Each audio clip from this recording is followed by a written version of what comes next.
Here's a list of 9 habits that might be killing your dreams. Number 1, ironically enough, might be social media, especially if each scroll makes you feel worse and not better.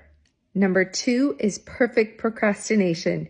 You put off what you should be doing today for tomorrow, and then tomorrow comes and you put it off and you keep procrastinating. Number 3, poor sleep. Sleep is a superpower.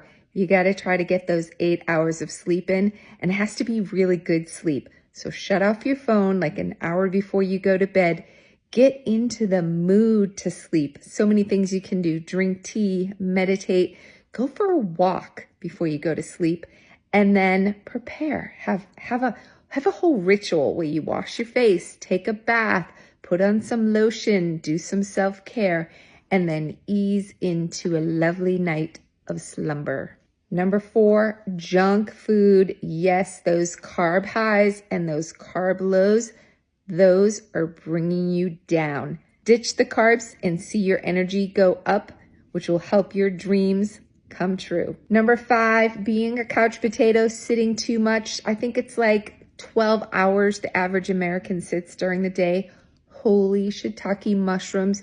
You got to get up and you got to move. I'm sitting now, but I've literally been moving all day long in between sitting. And I don't even sit that much because I have a stand-up desk and I have one of those walking treadmills, and it's awesome. I take lots of breaks to move my body. You got to do the same. Don't be a couch potato. Don't be a sitting potato.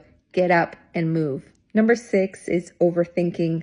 Think less to do more. My old boss used to say the way to remember more is to remember less and write it down. So instead of overthinking, get out your iPad, get out a pen and paper, write it down, get it off your mind, and don't overthink it. Sometimes we just have to do it. Just go out and get her done. Number 7 is money waste, money leaks. We got to identify where those money leaks are and plug the holes, because it's so important to be efficient with this precious commodity we call money. So do a money audit, check your leaks, and you know what? When you find stuff and you reduce your costs, you feel so good. Trust me, I just did it the other day, did a little spring cleaning of my finances, and wow, I feel great. Number 8 is news addiction. So important to be informed, but when you overload on the news, that leads to fear and procrastination. And God knows so many people are freaking frightened right now because of overload on news, which we get on the TV, on social media. Turn it off, tune out, and focus on you and your dreams and your life. Number 9 is comparing yourself to others.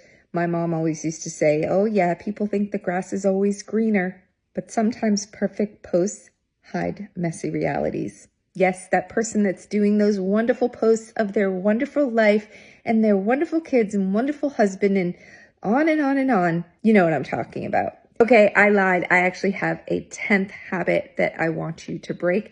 And that habit is not having any visibility into your financial life or having a financial plan. You have to know your cash flow, which is income coming in, expenses going out. That is your cash flow. You need to know that. And you should have short-term and long-term financial goals, because without them, you might never have financial confidence or financial freedom. So let me know in the comments if you can relate to any of these habits, or if you have some habits you are trying to break. So my suggestion is, if you have more than a few habits like those that I talk about or your own, don't get overwhelmed trying to kick them all to the curb at once.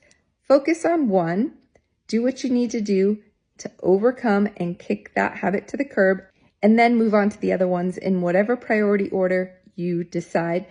And of course, don't forget to celebrate when you've gotten rid of that bad habit. All right, here's to getting her done.